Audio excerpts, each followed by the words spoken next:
pero les quiero recordar que,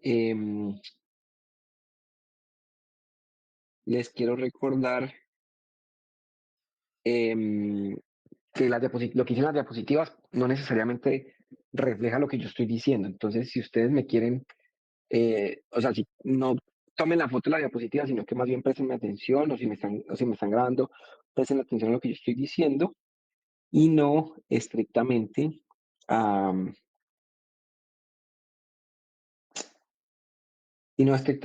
a lo que está escrito. ¿Listo? Ahí están viendo mi pantalla. Sí, profe. Listo, entonces creo que vamos ahí.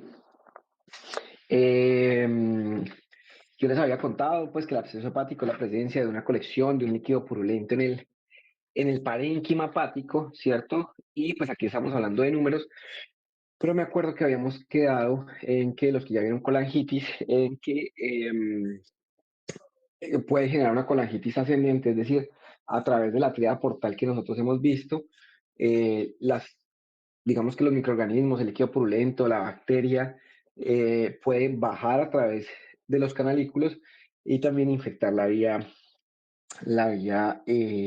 biliar.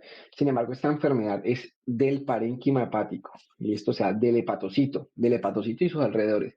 ¿Por qué? Porque la bacteria empieza a hacer la bacteria o el parásito empiezan a hacer digamos, como su infección. Y acordémonos que es una infección porque causa una respuesta inflamatoria y esa respuesta inflamatoria está causada por un patógeno. ¿Listo? Entonces es una infección.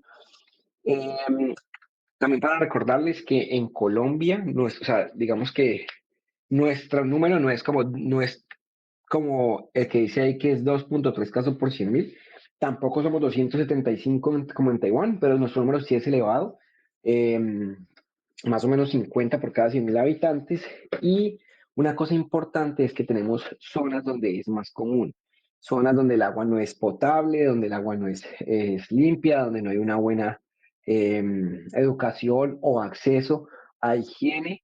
Entonces, nosotros vemos esto muy frecuentemente, por ejemplo, aquí en el valle, bueno, ya en el valle, lo vemos mucho, por ejemplo, por las zonas de Buenaventura o zonas que no tengan pues acceso a agua. Y eso entonces eso es importante porque si les viene una persona de un sitio donde no tiene agua, ¿cierto? Entonces, pues cuando venga por dolor abdominal, pues esto es algo que también nosotros tenemos que, que tener en cuenta. Creo que eso también lo había mostrado, que son más o menos, digamos que principalmente son hombres, la mortalidad no es muy alta, pero sí es una causa muy frecuente de mortalidad por infecciones intraabdominales. Eh, las lesiones pueden ser múltiples o pueden ser lesiones únicas, pero eso ya lo vamos a hablar un poquito más adelante. Habíamos hablado de eso también, que cuáles eran los factores que incrementaban la posibilidad de tener un absceso hepático y esas posibilidades son a todas aquellas posibilidades que o no, yo no cuente con una buena circulación o que esté en un estado de inmunosupresión. Entonces la diabetes, la cirrosis, cualquier estado que esté inmunocomprometido y puede ser hombre solamente, pero este es un factor de riesgo por frecuencia.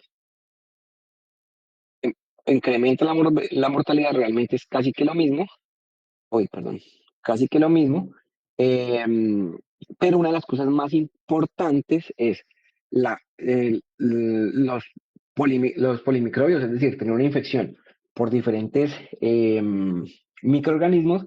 Y una cosa muy importante es si ese absceso hepático se rompe, es decir, estamos hablando que es una enfermedad del parénquima hepático, pero si ese absceso se rompe, ¿a dónde va a llegar? ¿A dónde va a caer?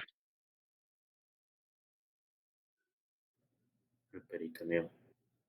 Al peritoneo, ¿cierto? Entonces va a generar una peritonitis. Entonces eso aumenta la mortalidad y digamos que si no cae el peritoneo, sino que en vez de romperse, hace una fístula con la cavidad de arriba. ¿Cuál es la cavidad que es arriba del hígado? Pulmonar. Pulmón. El tórax, entonces puede hacer un derrame pleural, por ejemplo, puede hacer un derrame pleural o puede hacer una fístula pleural, es decir, que el absceso dañe el diafragma y se llene el pulmón de ese absceso también. Y eso es, digamos que si estamos pensando en el lóbulo derecho del hígado, pero si está en el lóbulo izquierdo, ¿quién está por encima del lóbulo izquierdo del hígado? para inferior del mediastino. corazón. El mediastino, correcto. El mediastino, o sea, que estamos hablando del pericardio, y si estamos hablando del pericardio, estamos hablando del corazón. Entonces, puede dar una pericarditis y eso aumenta la mortalidad, digamos que muchísimo, pues digamos que aumenta la mortalidad, ¿cierto? Otra cosa importante es que para que esto pase, o sea, para que se pueda romper o para que pueda hacer esas fístulas tan grandes, pues el tamaño también tiene una importancia, ¿cierto? Entonces, antiguamente, eso ya no lo hacemos, pero antiguamente había una regla que decía que si el absceso medía más de 5 centímetros tenía que ser llevado a cirugía. Vamos a ver que eso no es cierto, eso ya cambió, o sea, eso es de hace como 20 años. Eh, pero los abscesos que son muy grandes, pues tienen más riesgo de romper porque obviamente están ocupando más espacio y más riesgo de hacer algún tipo de fístula. Pregunta, a ver si alguien la sabe, pues si no la respondo yo. Pero, ¿por qué creen que el absceso da ictericia? Ahí dice, pues que lo da. ¿Por qué?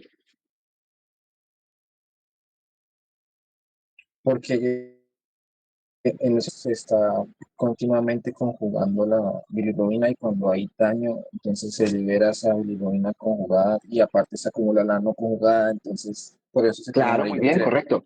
Correcto. Entonces, como hay daño del parénquima hepático, pues obviamente quedan expuestos los canalículos biliares, o sea, todas las tres estructuras de la tríada portal, y entonces toda esa destrucción y toda esa bilirrubina que queda ahí inmersa en el absceso, pues luego es absorbida por estos vasos sanguíneos y el paciente digamos que pues va a tener la hiperbilirrubinemia, y finalmente pues la coloración ictérica, ¿cierto? Y una cosa que dijo que es muy importante es que tanto es de bilirrubina conjugada como no conjugada, ¿cierto? O sea, yo puedo tener un perfil que sea mixto, puedo tener un perfil que sea indirecto o puedo tener un perfil que sea directo, ¿cierto? Porque estamos hablando del hígado antes de que llegue la bilirrubina adentro del hepatocito y la bilirrubina que ya está en el canalículo. O sea, estamos hablando de los tres estados, digamos así, de la bilirrubina. Entonces, eso es importante. Muy bien. Los procesos hepáticos son infecciosos, ¿cierto? Quiere decir,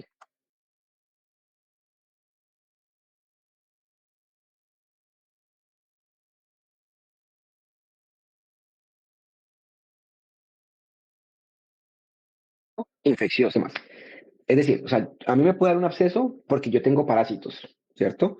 Una amebiasis, una entamoeba histolítica, hizo su proceso, logró viajar al hígado, se hizo ahí un granuloma, finalmente creció, bueno, digamos que creció, guiño, guiño, creció y formó un absceso. Entonces eso es una cosa infecciosa, ¿cierto? Que son los que estamos viendo acá, verdecitos.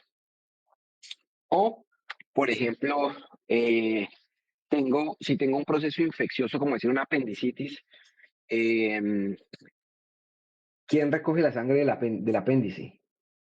¿Qué vena?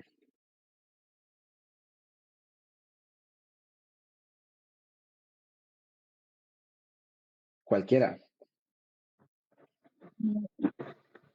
Pendicular, no sé. Eso, la pendicular, muy bien. ¿Y la pendicular llega a qué vena? Grande. A la mesentérica superior, ¿Y la mesentérica superior llega a dónde? a la puerta, ¿Y la porta llega a qué órgano? al hígado. Eso, entonces, si yo tengo una bacteria en el apéndice, ¿cierto? Porque tengo apendicitis, y esa bacteria llega en la sangre, ¿dónde puede terminar de llegar? Al hígado, y formar un absceso hepático. Listo, eso se llama pileflebitis. No me preocupen que no les voy a apuntar el nombre ni nada, simplemente es para que sepan que hay causas infecciosas, em, digamos, que por contigüidad o por vía hematógena, pueden llegar microorganismos de otros procesos inflamatorios, perdón, de otros procesos infecciosos, y hacer un absceso hepático infeccioso, que digamos que su etología sea puramente infecciosa, ¿cierto? O puede haber abscesos malignos, por ejemplo, las metástasis, que las metástasis crecen cuando crecen muy rápido, no alcanzan a crearse vasos suficientes que suplan ese tejido, entonces como el tejido no tiene, no le está llegando sangre, se necrosa y las bacterias aprovechan y colonizan y finalmente terminan infectando ese absceso. Entonces, eso es un absceso que tiene una bacteria porque es un absceso, pero su origen es maligno.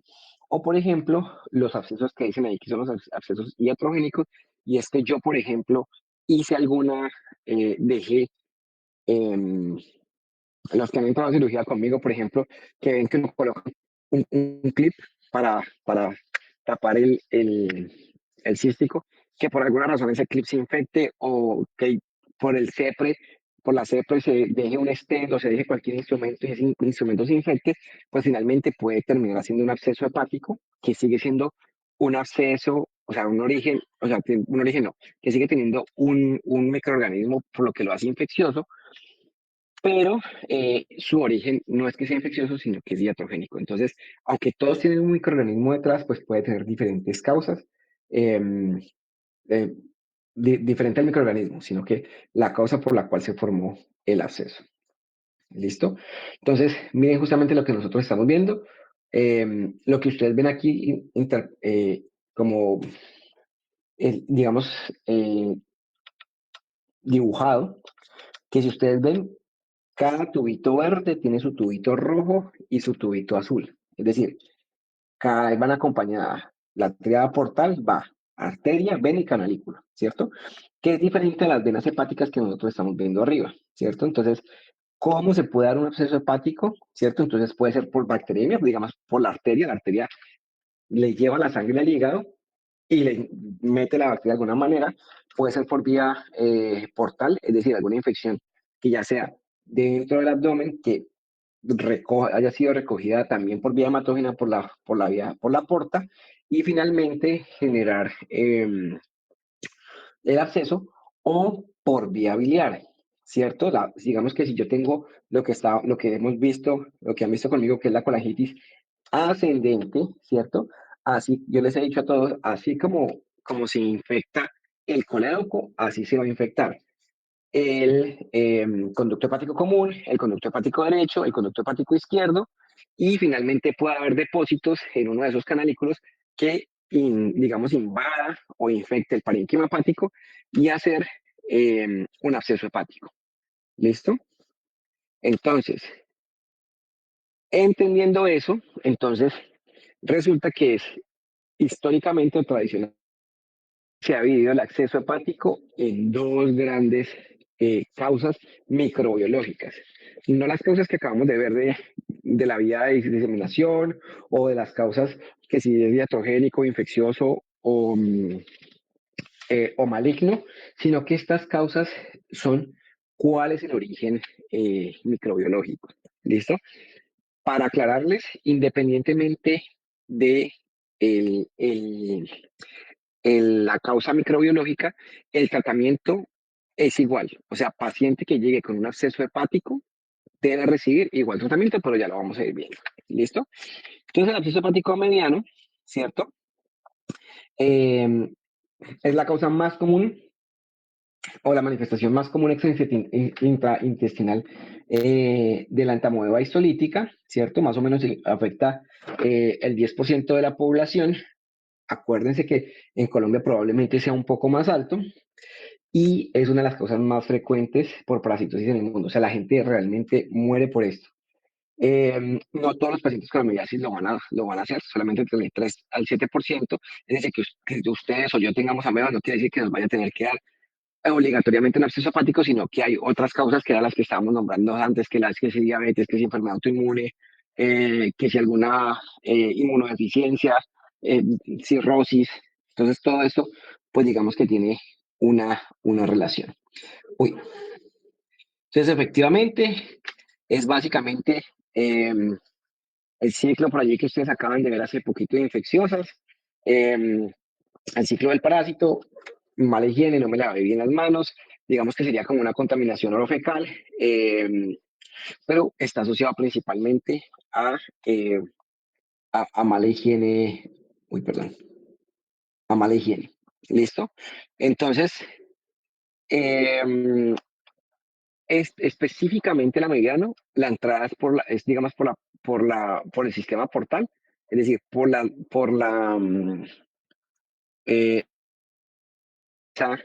eh, digamos, de los intestinos. Entonces,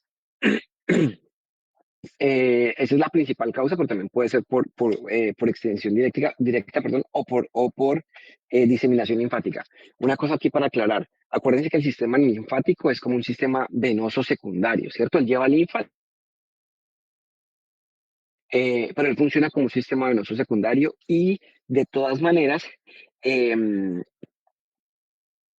digamos que sus vasos histológicamente se comportan como vasos venosos. Eso quiere decir que ellos no tienen túnica media, que funcionan a través de válvulas y su desembocadura final, la desembocadura final de la linfa, también es en el sistema, en el sistema venoso. ¿Listo? Entonces, bueno, digamos que lo que pasa es que los trofosoditos se van a agrupar, van a generar algún tipo de inflamación, se forma un granuloma. eh, Esto finalmente es absorbido. Ocurre el mismo proceso en el hígado, donde se agrupan trofosoditos, granulomas, se empieza a formar una cavidad. Esa cavidad se genera por la necrosis que se genera de ese granuloma y finalmente empieza a generarse este contenido purulento. ¿Listo? Pues aquí está escrito que generalmente es un color líquido, que la mediana es generalmente un líquido color espeso de chocolate, pero realmente pues yo que he visto, no, nunca los he visto eh, chocolate, más bien como, digamos, como de un color, color pus, pues digámoslo así. Cosa importante, que si yo estoy pensando que una de las causas, cuando yo voy a tratar el absceso hepático, tengo que incluir un antibiótico o un antiparasitario que su espectro incluya este microorganismo. ¿Listo? Hay una cosa súper importante. Este absceso hepático amibiano, el amibiano generalmente es un absceso grande y único. ¿Listo? Para que lo tengamos ahí. Porque eso siempre no lo voy a preguntar yo, pero siempre les van a preguntar en cualquier examen, en una residencia, qué sé yo. Si es un absceso único y grande, generalmente es amibiano. ¿Listo? En cuanto al acceso hepático piógeno, entonces aquí ya no estamos hablando que son parásitos, sino que estamos hablando específicamente de bacterias y nuevamente, pues es digamos que la misma definición que nosotros hayamos visto, pero este es muy importante decir eh, que generalmente no es una invasión directa al hígado, sino que es por algún otro proceso inflamatorio slash infeccioso que ocurre en cualquier otra parte del, digamos, del peritoneo o digamos de la cavidad abdominal en general, que por contigüidad o por vía hematógena finalmente termina localizando. Recordemos que los microorganismos que generalmente están en nuestro sistema digestivo, ¿cuáles? ¿Cuáles son?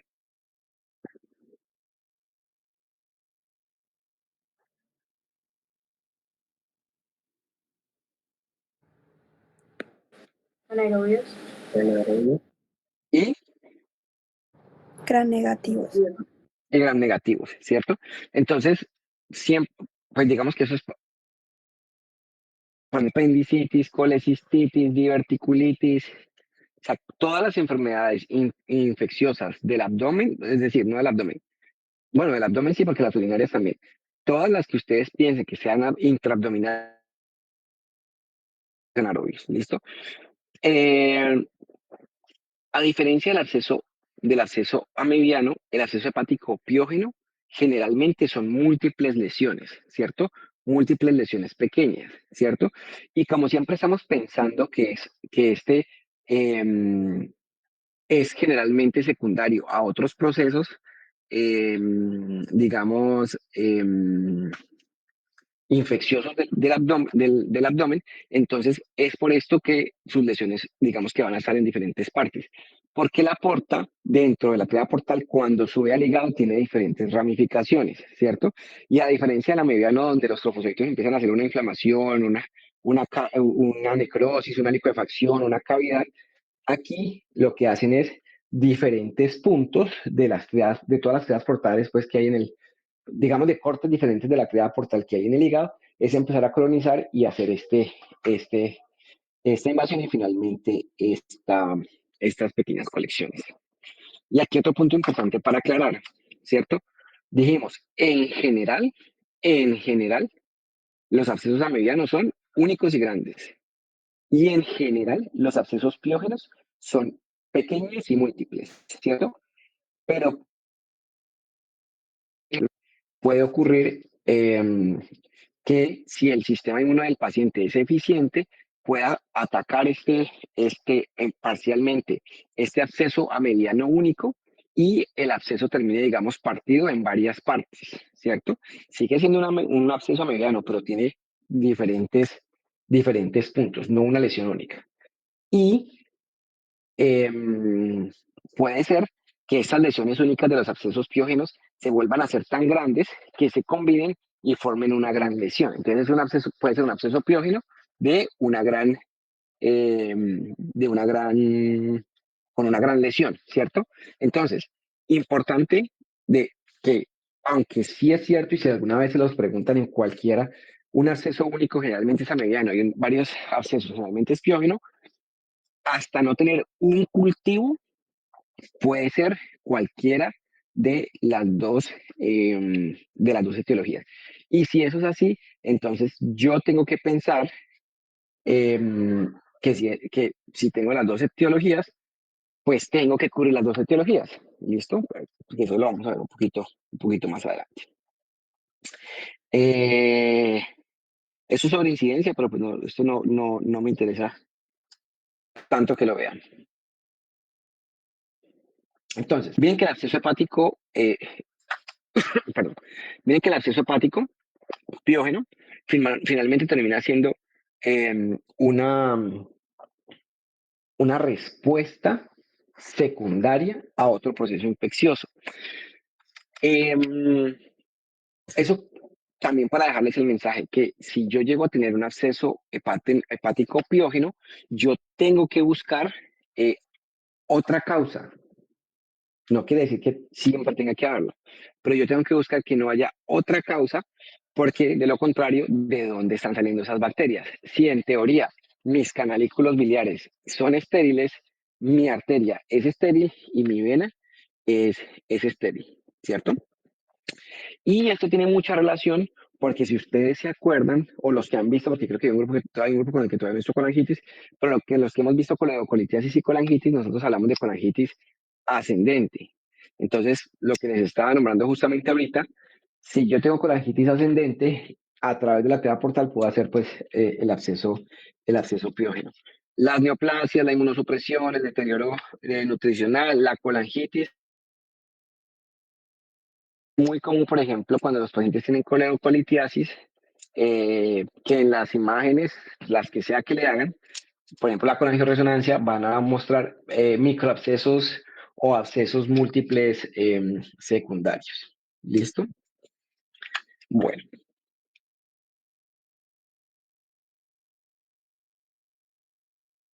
Es lo mismo, extensión por contigüidad, trauma, embolización. Uy, una cosa súper importante con el trauma y la embolización, ¿cierto? Hay otra, digamos que eso entraría en trauma y embolización, entraría como dentro de la clasificación de iatrogénica. Pero cuando un tejido deja de recibir algún tipo de digamos, de irrigación o de llegada de sangre, este tejido va a isquemizarse y va a necrosarse. ¿Listo? Así es como les expliqué ahorita que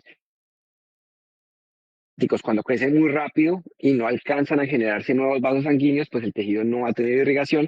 Si tengo un trauma eh, y ese trauma termina matando, digamos como necrosando células y hepatocitos y no alcanzan a generarse nuevos vasos sanguíneos, o si hice una embolización por la causa que sea, generalmente es traumática, pero por la causa que sea, hice una embolización y una parte del hígado se quedó sin irrigación, todo lo que no recibe oxígeno se va a necrosar.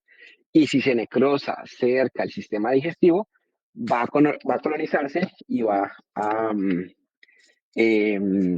finalmente a infectarse y a volverse un absceso hepático. ¿Listo? Digamos que esta es una comparativa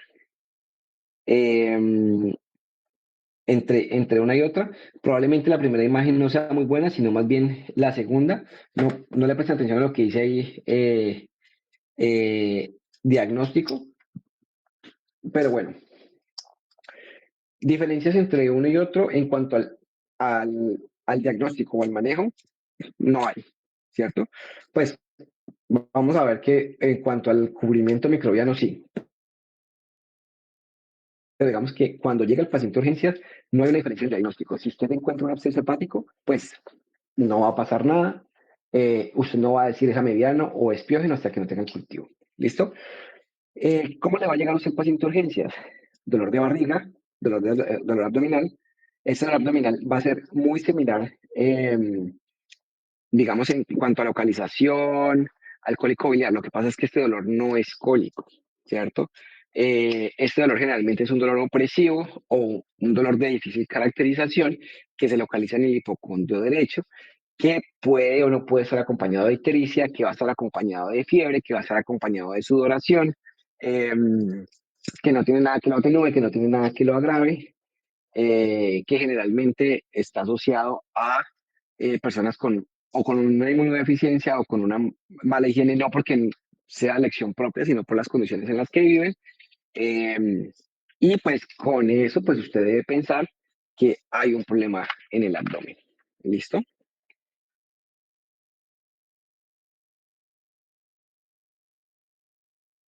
Entonces, miren, generalmente, ¿qué van a presentar los pacientes? Dolor, fiebre, náusea, vómito, anorexia, pérdida de peso, diarrea, dolor.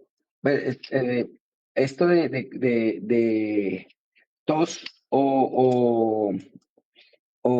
bueno, no sé cómo traducir pleurity, pero se refiere básicamente es cuando hay, cuando hay un derrame pleural, que es lo que estamos hablando ahorita de por contigüidad, no siempre va a estar. Y prurito. Y, bueno, una cosa súper importante, y es que cuando ustedes examinen a estos pacientes, pues el hígado va a estar aumentado de tamaño. Uno toca el hígado en condiciones normales cuando examina a los pacientes.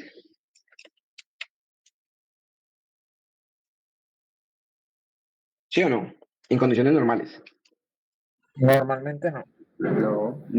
No, normalmente no, porque acordémonos que nosotros lo hemos hablado, él siempre está custodiado por la reja costal. Entonces, sentir el hígado por debajo del, por debajo del reborde costal cuando estamos examinando, pues eso es un signo muy importante, ¿cierto? Dolor en el cuadrante, en el hipocondrio derecho, eh, algo de ascitis, que lo hacen con la onda cítica. ¿Saben qué es la onda cítica? Sí, profe. Listo. Entonces, con la onda cítica y obviamente la ictericia. ¿Listo? Aunque aquí dice que se palpa una masa, realmente no, o sea, es una infección que está dentro del parénquima hepático. Entonces, realmente sentir una masa no, no es fácil. Van a sentir más bien eh, digamos, aumentado de tamaño el hígado. Esto es básicamente lo mismo. Y fíjense en una cosa que yo les quería mostrar aquí, y es que puede tener un signo de Morphy positivo, ¿cierto? Pero si el paciente tiene fiebre, hepatomegalia y un signo de Morphy positivo, pues probablemente no haya que pensar estrictamente en patología biliar. ¿Qué le pedimos a estos pacientes? Le vamos a pedir un hemograma y una PCR porque estamos pensando en procesos inflamatorios, infecciosos, ¿cierto? Podemos pedirle perinictérico, digamos que es como una patología biliar, y le quieren pedir el set de patología biliar, no estaría mal hacerlo, ¿cierto? Sin embargo, si ustedes tienen una sospecha alta que el paciente tiene un absceso hepático, no van a pedir un ultrasonido, ¿cierto? ¿Por qué no? Porque el ultrasonido, digamos que no permite, bueno, es operador dependiente, primero es operador dependiente, depende de quién lo haga, ¿cierto? Pero puede que usted no le permita ver adecuadamente el hígado, ¿cierto? O no todo el hígado, usted va a poder ver una porción, va a ver la vesícula, pero hay porciones que no le van a permitir ver adecuadamente si es el hígado sí, digamos como todos los segmentos del hígado. Otra cosa importante es que siempre hay que descartar cuál es la causa, o sea, digamos que si es absceso a mediano, pues ya sabemos la causa que es por infección y una manifestación extraintestinal. Pero si es piógeno, probablemente sí haya que descartar otras causas. Malignidad o algún proceso inflamatorio, una colangitis, una coledocolitiasis, la cosa que sea, pero entonces probablemente haya que descartar otra causa. Y la ecografía probablemente no sea una mejor opción para usted poder definir si existe otra causa o no para definir el absceso hepático. Ahora, si usted no sabía que era un absceso hepático y lo definió como una patología biliar, porque son patologías que por clínica puede que se sobrepongan y la ecografía le dice no pasa nada, no tampoco se equivocó. Luego tendrá que hacerle una tomografía para poder ver si hay otras causas, ver las características del absceso y ver cómo manejarlo. ¿Listo? Ese ya estaba. Una pregunta, ¿puede repetir lo del examen imagenológico que no, o sea, Sí, claro. el que no permite ver bien el hígado, ¿pues? O sea, no es que no permita ver, no, o sea, ver toda la extensión del hígado por ecografía no es fácil, ¿cierto? Es operador dependiente. Entonces, si usted quiere ver todos los segmentos del hígado, pues probablemente la ecografía no es la mejor opción, ¿cierto? Eso es uno. Y lo otro es que en el absceso piógeno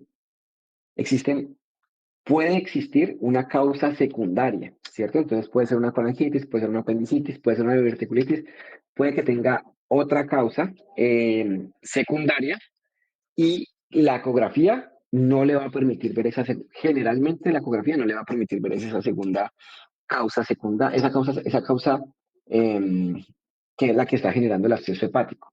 Entonces, si su sospecha es muy alta de un absceso hepático, no es mejor no pedir la ecografía, es mejor pedir de una vez la tomografía.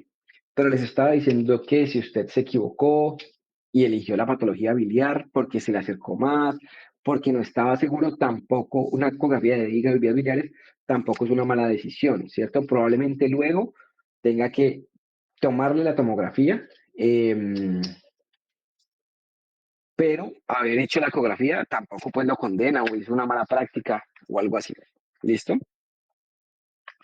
Entonces, más de 1 centímetro, es de bajo costo. La ecografía, de todas formas, hay que hacerla para el drenaje, ya vamos a ver qué significa eso del drenaje. Pero como les estaba diciendo, no detecta abscesos pequeños, no detecta si son abscesos pequeños y múltiples. Si el hígado graso se confunde, entonces esa es otra desventaja, es operador dependiente y no puede visualizar toda la totalidad eh, del hígado. ¿Listo? Por lo que nosotros preferimos el TAC. El TAC es realmente el método de elección. Miren, ahí estamos viendo. Miren que, por ejemplo, ambos TACs muestran una lesión única, lesiones desde 0,5 centímetros, es decir, desde 5 milímetros, permite ver la totalidad del hígado y tiene una buena sensibilidad y especificidad independientemente de la patología que tenga el hígado, ¿cierto? Uno también podría tomar una resonancia, como esa que ustedes están viendo ahí, pero la resonancia realmente no me va a aportar una información adicional, excepto que fueran metástasis, pero realmente la resonancia, digamos, comparando el TAC con la resonancia, sale mucho más cara hacer la resonancia que el TAC y pues no es un gran beneficio. ¿Listo? Entonces, si yo ya sé que el paciente tiene un absceso, ¿cierto? Y no está roto, es decir, no tiene contaminación el peritoneo, pues yo no lo voy a operar, ¿cierto? No lo necesito operar porque el peritoneo está limpio. Si, por ejemplo, como ustedes están viendo en esta imagen, miren la localización del absceso. Si yo tuviera que drenar el absceso, tendría que partir el hígado en dos para poder drenarlo, ¿cierto? Entonces, generalmente los abscesos hepáticos, independientemente del tamaño, si se han roto hacia el peritoneo, no se operan.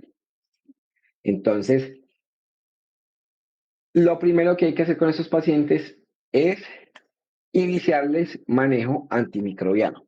Entonces, ¿qué necesitamos cubrir? Siempre sí o sí.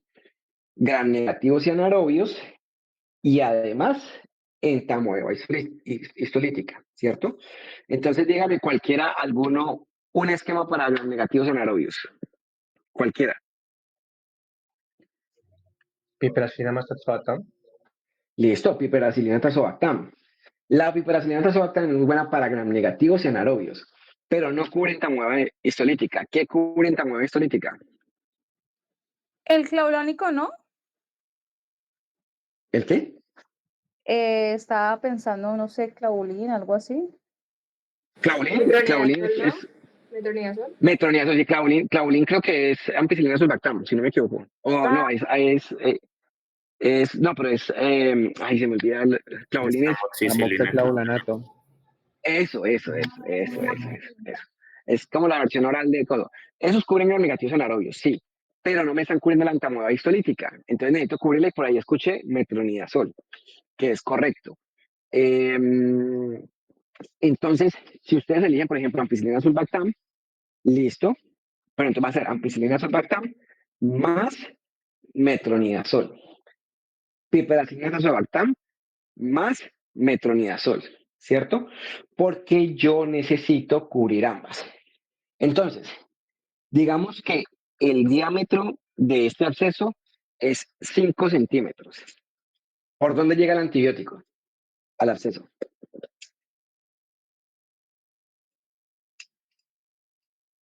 ¿Por qué vía? Hematógeno, ¿no? Hematógena. ¿A través de qué estructura?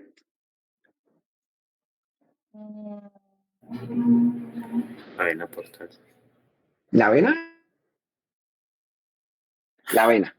Digamos que sí, la vena. Tienes razón. Pues yo estaba pensando en la arteria, pero sí. La vena primero, pero luego va a estar sistémicamente. ¿Cómo hace el antibiótico para llegar al centro del absceso?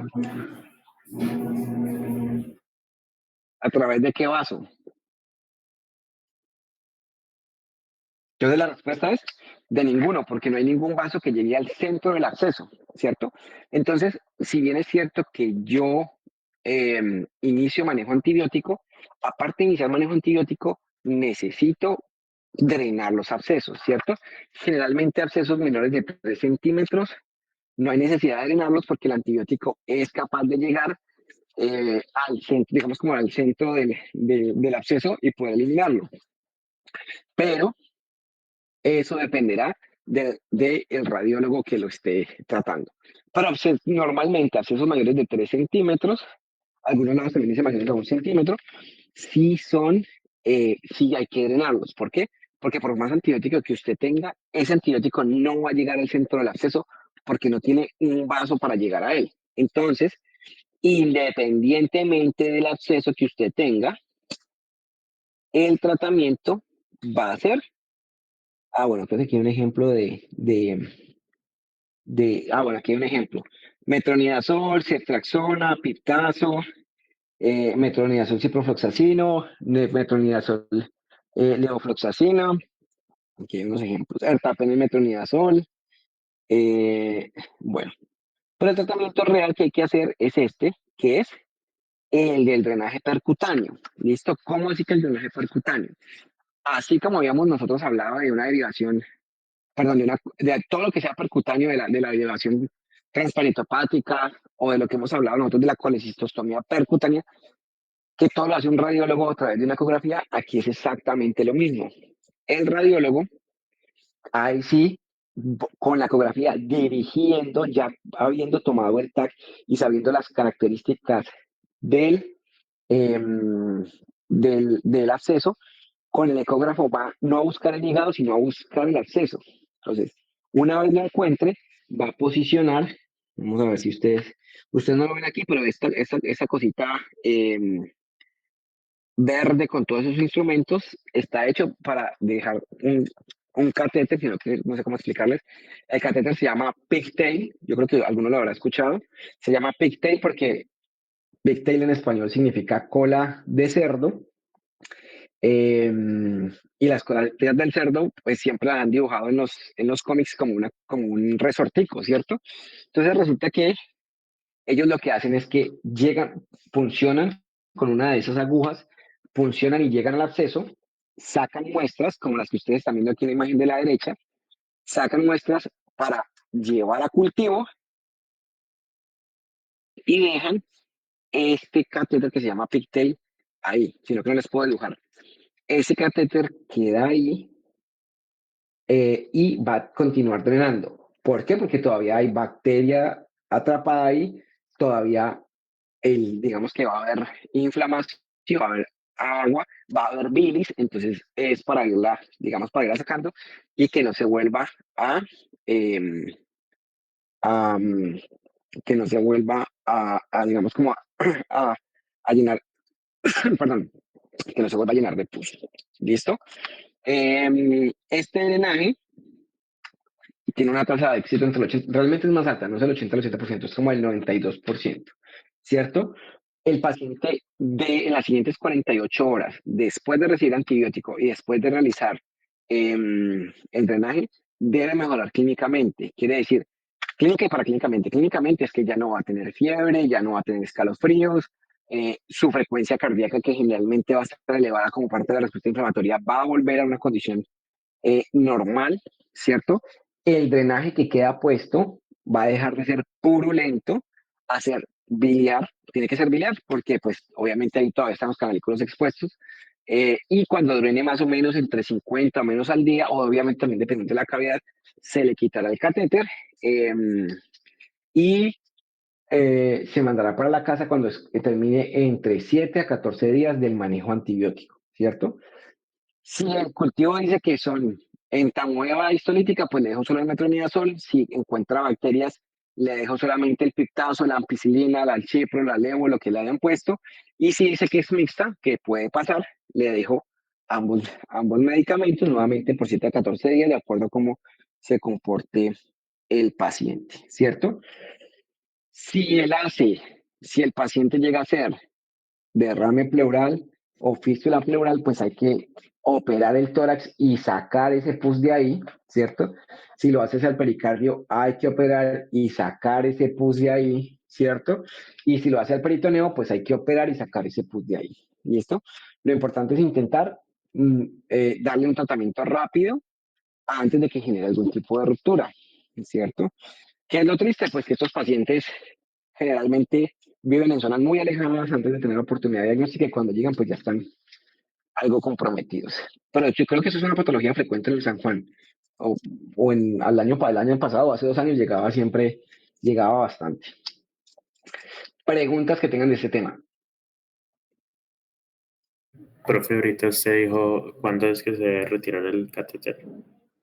Cuando drene menos de, pues es que depende de la cavidad, pero más o menos de 50 cc, que ya el líquido sea biliar, ¿cierto? Porque tiene que ser biliar, o serocito, pues, o seromático, claro, que no sea pus y que el paciente ya se encuentre clínicamente bien, obviamente.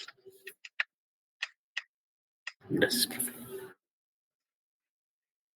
Preguntas hasta ahí de este tema. Profe, le quería hacer una pregunta que, o sea, que un Pregúntame. poquito confundida. Cuando es menos de 3 centímetros el acceso, ¿solo manejo con antibiótico? Sí, sí, pero ese manejo con antibiótico, igual de todas formas, uno debería hacer una imagen, así sea la ecografía, una imagen Ujú, más o menos a las 24, 48 horas para ver si el acceso realmente, uno, está disminuyendo de tamaño ujú. y que no haya crecido, obviamente. Y si no ha disminuido de tamaño o ha crecido, pues igual hay que drenarlo. Oh, ok, o sea, ya. Si no ha crecido, si creció más, obviamente hay que drenarlo. Ok. Correcto, correcto. ¿Alguna otra duda de este tema? Profe, una pregunta. Sí. ¿Se puede haber casos de que el tratamiento antibiótico, el microorganismo coja resistencia? Y si es así, Sí, sí, claro,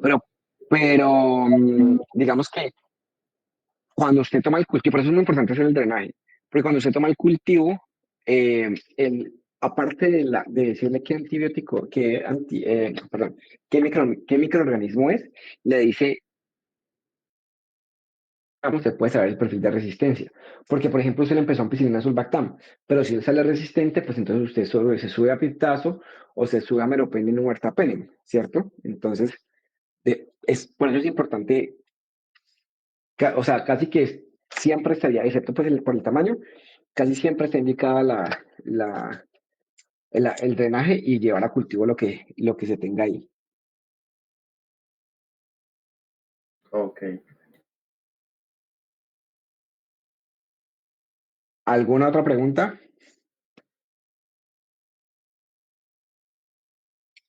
Bueno, vamos a tomarnos 5 minuticos y hacemos el tema de apendicitis. ¿Listo? 5 minuticos, o sea, son es que aquí 2:50, no, en 10 minutos nos vemos mejor. Son las 2:50 ya. Sí, profe. Sí, Entonces, profe. a las 3 yo no me voy a desconectar. A las 3 vemos el tema de apendicitis, que dura también más o menos una horita y 15, pues, máximo. ¿Listo? Nos vemos en 10 minutos.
inflamatorios del peritoneo que se comportan de una manera similar. Pero lo malo es que las guías de la apendicitis, que son las guías Jerusalén, así se llaman, y que son del 2020, su última actualización, las guías Jerusalén no son como las guías Tokio. Es decir, no es una sumatoria, no es un algoritmo claro y sencillo de seguir, porque tiene pues unas características, digamos, diferentes, ¿cierto? Y justamente es porque la localización de la vesícula, pues no es que sea privilegiada, pero aunque hay otras cosas que se pueden inflamar ahí, pues no hay otras, digamos, estructuras que tengan un comportamiento similar a la colecistitis, mm, pero la apendicitis, de que tiene otras estructuras diferentes, la localización del apéndice es muy variable y puede dar otros síntomas diferentes, ¿cierto? Entonces, estar 100% seguro del diagnóstico de la apendicitis, como se está 100%, casi que 100% seguro en el diagnóstico de la colecistitis, pues eso eh, varía un poco. Uy, perdón un segundito, yo veo una cosa acá. Varía un poco hace que varíe un poco.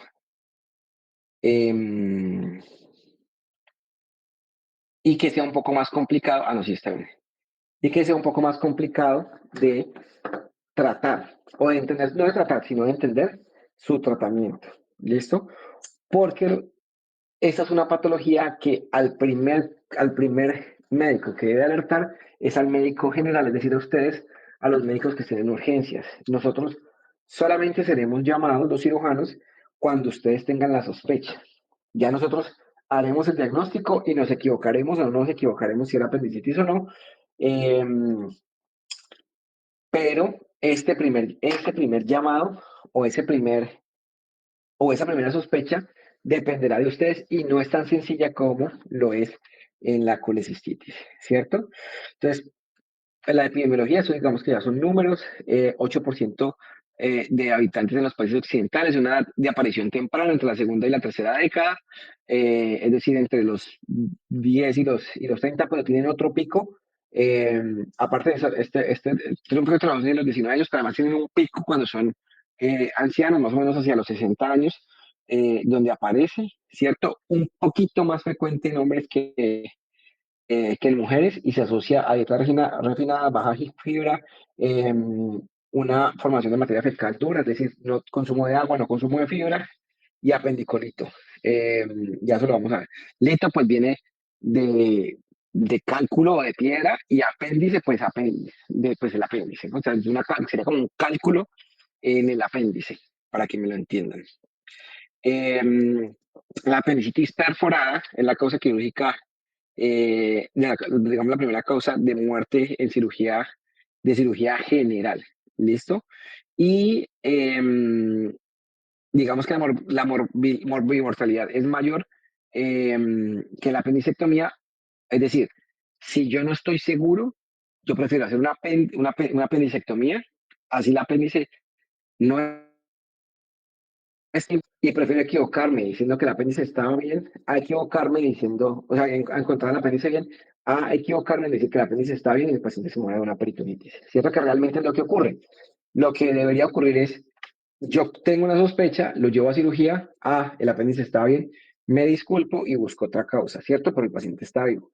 Pero lo que realmente pasa es que yo digo, no, tiene gastritis, tiene otra cosa, lo mando para la casa y realmente cuando el paciente viene, tiene peritonitis, se muere y esa sí que es una vida que costó.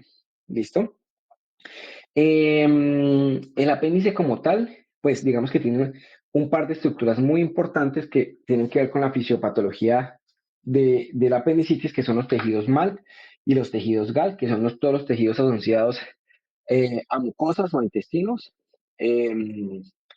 Ellos ayudan a mantener la flora intestinal y producen, digamos que hacen como un tejido linfoide importante porque producen inmunoglobulina A, ¿cierto? Que la inmunoglobulina asociada a mucosas que se produce en la octava semana de gestación y es un divertículo que se alarga, ¿cierto? Pues se cree que antes era parte del intestino grueso como tal y como una estructura vestigial, es decir, que va a desaparecer en algún momento de la vida, pues se empezó a volver, digamos, de esta manera como alargado y un poco aparte del un poco aparte pues del resto del intestino. Es altamente, eh, digamos, como rico en células caliciformes, que son la única glándula unicelular del cuerpo. ¿Y qué es lo que hace la glándula caliciforme? Producir moco. Produce moco y tiene múltiples folículos linfoides, que eso es muy importante, que son los tejidos GALT y los tejidos MALT. Y esos son los tejidos que son los que producen inmunoglobulina, inmunoglobulina A, ¿cierto? Ahí está el tamaño es muy variable, no crean que, o sea, si alguna vez, porque creo que en San Juan van a entrar a varias, los tamaños son variables, hay apéndices chiquitas, grandes, del todo tipo. ¿Listo? Entonces este es el apéndice. No tengo con qué señalar, pero ese tubito delgado que ven abajo a la derecha es el ilion distal, es decir, es tejido delgado. Y cuando ya empiezan a aparecer a eso se llaman austras, que son como esas bolas que ustedes están viendo ahí en el intestino grueso, se llaman austras.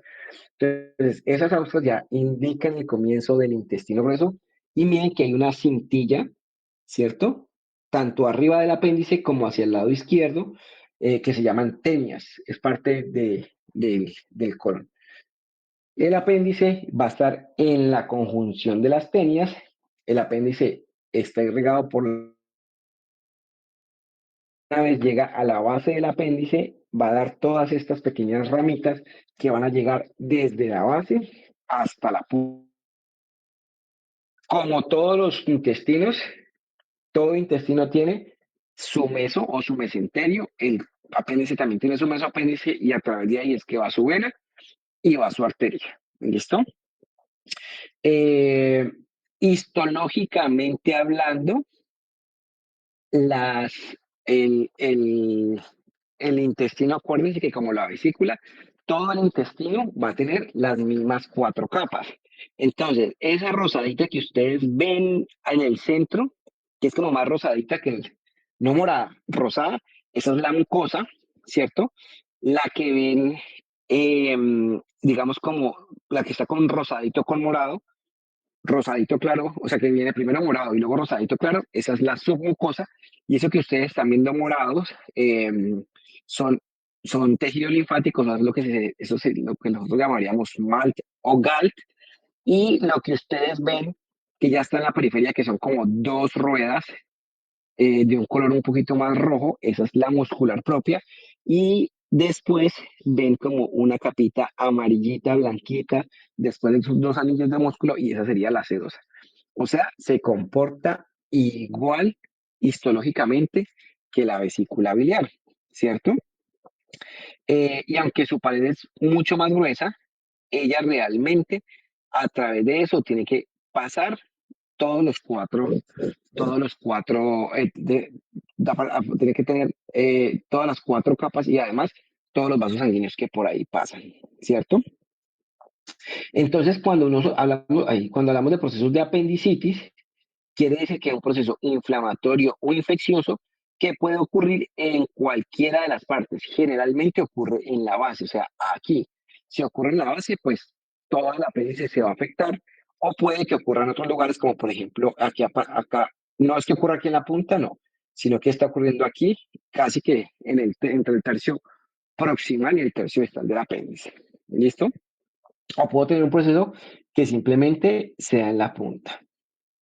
Entonces, generalmente en pacientes de entre la tercera década y pacientes ancianos, una de las causas más frecuentes de apendicitis son estos, que se llaman apendicolitos, ¿cierto? Entonces, ¿qué son apendicolitos? Son como cálculos o piedras de materia fecal dura que quedan incrustadas en el lumen del apéndice. Pueden quedar incrustadas en la base o en cualquiera de su recorrido hasta la punta del apéndice. ¿cierto? Miren, yo creo que tengo una foto de eso acá. No, creo Doc, que una no. pregunta. Sí, ¿Los apeniculitos son los mismos que nosotros le decimos los fecalitos? los mismos, correcto. Son los mismos fecalitos. Es Perfecto. exactamente lo mismo. Mm, entonces, su fisiopatología va a ser bueno, eso es en pacientes, digamos, los que les acabo de decir. Pero en pacientes muy jóvenes, la apendicitis puede ser una inflamación de este tejido linfoide. Si ustedes ven ese tejido moderadito, si él se llegara a hipertrofiar por alguna razón, porque por ejemplo tuve una diarrea, qué sé yo, o comí algo y ese algo tenía algún tipo de bacteria, la razón que sea, ¿cierto? Cuando nosotros somos niños o adolescentes, pues tenemos como una estimulación de ese sistema linfático asociado, de esos tejidos linfáticos asociados a mucosas y ellos suelen inflamarse. Entonces, cuando se inflaman, cierran esta luz que ustedes están viendo ahí. Lo que pasa es que no les puedo señalar. Carlos, créanme que con el dedo les estoy señalando la luz de este apéndice y ella por hipertrofia del tejido linfoide, se puede cerrar por un apendicolito, se puede cerrar por parásitos, ¿cierto? También, muy raro, pero puede ocurrir. Se puede tapar por tumores, que en pacientes más grandes hay que pensar siempre en tumores, en pacientes pues de tercera edad. Em, entonces, em, cualquier cosa que obstruya el apéndice o la luz del apéndice, pues va a generar un proceso inflamatorio. ¿Por qué? Porque a diferencia de la vesícula, donde la vesícula necesita un estímulo para poder contraerse, el apéndice y el intestino en general siempre están en constante movimiento. Siempre se están moviendo, ¿cierto? Se mueven más cuando comemos, pero si no, de lo contrario, se mueven más lento, pero siempre se están moviendo. O sea, nuestros intestinos nunca están quietos, porque si están quietos, eso se llama, ¿cómo se llama? Munilio. Ilio, muy bien. Un ilio que un ilio paralítico que puede ser funcional, no funcional, mecánico, por la razón que sea, pero un ilio, correcto. Entonces, em, como ellos siempre se están moviendo, cuando hay una obstrucción, pues va a pasar lo mismo que pasa con la vesícula, ¿cierto? Y es que ya va a intentar contraerse más rápido, o más fuerte, no más rápido, sino más fuerte.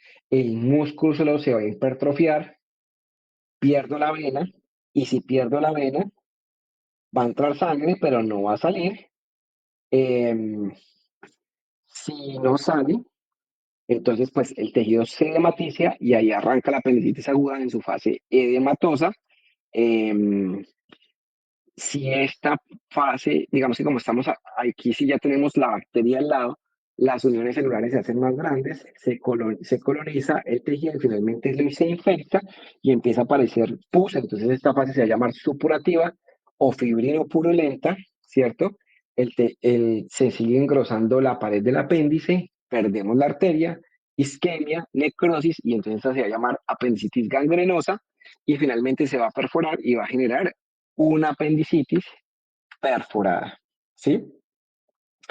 Eh, la apendicitis edematosa es la que nosotros vamos a conocer como apendicitis no complicada, ¿cierto?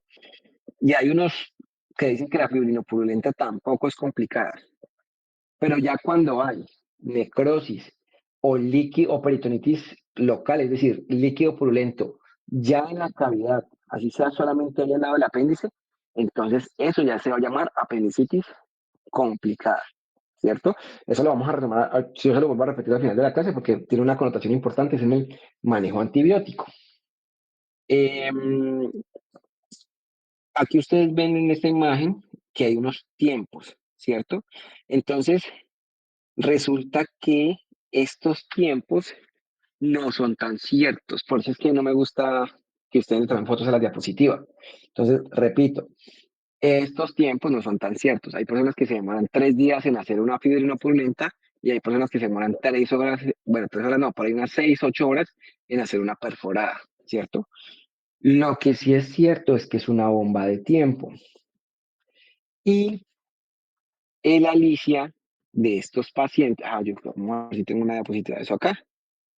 Eh, bueno, ahorita hablamos de esto, ahorita hablamos de esto, ¿cierto? O no, hablemoslo de una vez.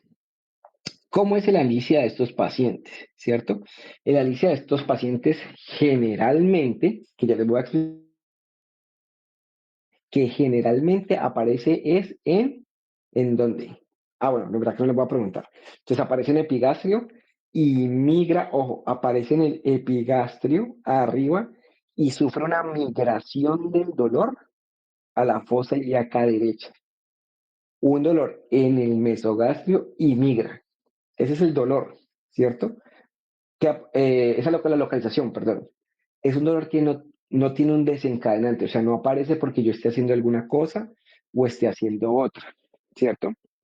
Sí tiene una irradiación, se puede irradiar al miembro inferior, ¿sí? Al miembro inferior, en los hombres a los testículos y a cualquier ambos sexos, al miembro inferior o a la espalda, ¿listo?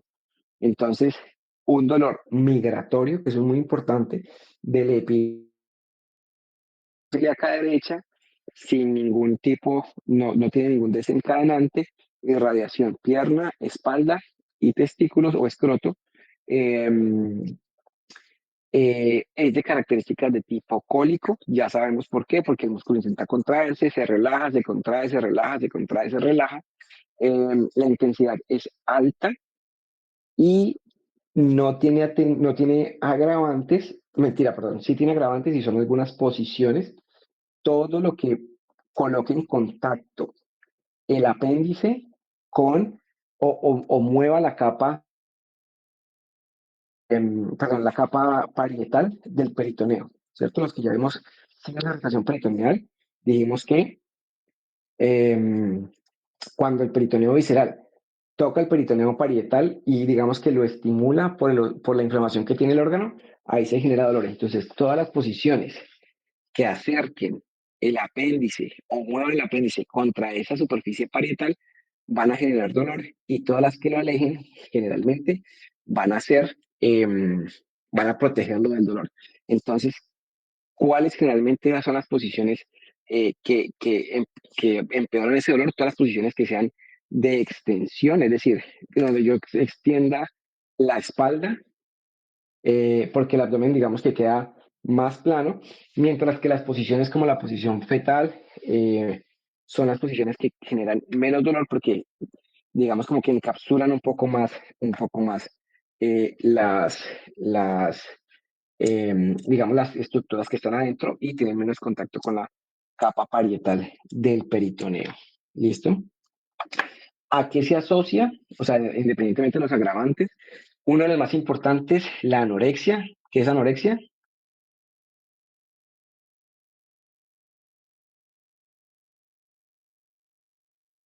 No consumir comidas. Más que no consumir, es no tener deseo de consumir. O sea, no es que pérdida el apetito, correcto. Muy bien. Hiporexia es una disminución y anorexia es la pérdida total.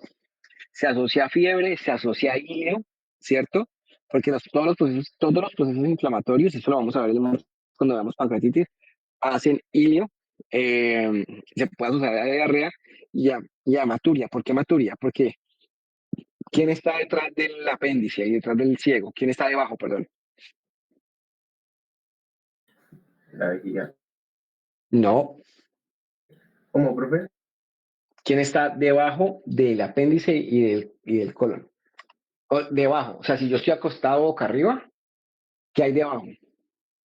La vejiga está caudal, Un músculo pero no está abajo. ileosual. ¿Y qué está entre el músculo iliosoas y el El colon? uréter. El ureter, Ureter. correcto. Eso. Entonces, esta hematuria no es macroscópica, o sea, no es que yo tenga apendicitis y me vaya a salir la sangre roja por la orina, no. Me va a salir glóbulos rojos, o sea, hematuria microscópica, ¿cierto? Por eso se asocia. Ahora, todo eso que yo les acabo de decir, solamente está presente en el 51% de los pacientes. Entonces, ¿por qué se enseña? Porque la mitad de los pacientes la presentan. Y la otra mitad, pues va a tener una forma diferente o una presentación diferente, que no tiene que ser estrictamente diferente del resto. O sea, no va a ser totalmente diferente, ¿cierto? Pero, por ejemplo, va a ser todo esto sin la migración, va a ser todo esto pero sin irradiación, va a ser, qué sé yo, puede tener variaciones dentro de este espectro que yo les acabo de decir. Pero, aparte de esa variación en este espectro, también puede existir variaciones un poco más bizarras. ¿Y esto por qué ocurre? Yo les voy a dar un ejemplo. ¿Esto por qué ocurre? Porque la localización del apéndice es distinta para cada persona. Esta que yo les acabo de nombrar, que es una presentación, que es la presentación típica, y es la presentación típica porque está en la mitad de los pacientes, es cuando el apéndice está justo por debajo, eh, justo por debajo, o justo caudal, no por debajo, justo caudal al ciego. No es que no les puedo señalar, pero digamos que es el apéndice que está ahí nomás, que si ustedes han entrado a la cirugía, uno abre y el apéndice casi que sale solo, ¿cierto? Pero las localizaciones del apéndice cambian mucho de persona a persona, ¿cierto? Pueden estar detrás del ciego, que se llama retrocecal, si alguna vez lo han escuchado, retroileal, puede estar incluso dentro dentro, entre la serosa y la mucosa del colon, que eso llama, nosotros le decimos intramucoso, pero entre la muscular propia y la serosa del colon del ciego. Entonces, hace mucho más difícil ese diagnóstico. Un ejemplo también es que no solamente el apéndice puede cambiar de posición, sino que cambia de posición el ciego. Entonces, si yo tengo un ciego más elevado, miren acá, por ejemplo, yo puedo tener apéndice en el hipocondrio derecho, que no es tan raro. O puedo tener un ciego abajo y un apéndice retrocecal bien largo que me genere dolor en el hipocondrio derecho. Entonces, estos pacientes pueden tener signo de Murphy positivo. Ningún signo de rotación peritoneal es patognomónico. Entonces, como el cuadro varía tanto de paciente a paciente por su localización, pues esto es lo que hace difícil hacer el diagnóstico. Si todos los pacientes llegan con con esa lista que yo les dije al principio, pues la guía sería mucho más fácil. Pero ante la duda y ante todo lo que puede haber alrededor que genere sintomatología similar, pues el paciente, pues digamos que ese es el reto diagnóstico, ¿cierto? Entonces, esto pues ya lo habíamos visto, que en los pacientes más jóvenes la hiperplasia linfótica es importante, en los adultos los fecalitos, cuerpos extraños que serían cálculos que realmente es el mismo fecalito, parásitos, semillas, neoplasias, y recordar que siempre estamos hablando de bacterias gram negativas y anaerobios. Este ya lo vimos. Bueno, una cosa, aquí sí, para hablar de signos de irritación peritoneal. Entonces, es importante aprender a tocar abdómenes, ¿cierto? Porque los signos de irritación peritoneal nos pueden ayudar a definir qué tiene el paciente. Los signos de irritación peritoneal pueden ser locales o, ¿cierto? El signo de irritación generalizado o difuso es el abdomen en tabla. Pues no se los puedo mostrar. Pero los signos de irritación peritoneal que son localizados, pues es donde estamos buscando la localización de esa irritación de la hoja parietal, ¿cierto? Entonces, en apendicitis, nosotros tenemos uno que es el clásico, que no está, de hecho no está escrito ahí, que es el signo del dolor al rebote, o que se llama ¿cómo? Bloomberg. Un Blomberg. Y el Blomberg consiste en realizar, ojo, no existe el signo de así ustedes lo hayan leído en libros, el signo de McBurney no existe, existe es el punto de McBurney. Y en el punto de McBurney es cuando uno traza una línea que va entre la espina ilíaca anterior superior y el ombligo, y en la unión entre el tercio medio y el tercio distal, ese es el punto de McBurney, y ahí yo realizo una presión y es positiva cuando al, al, al, al soltar la mano duele. Por eso se llama rebote, porque yo lo que hago es generar una onda de la pared abdominal, ¿cierto?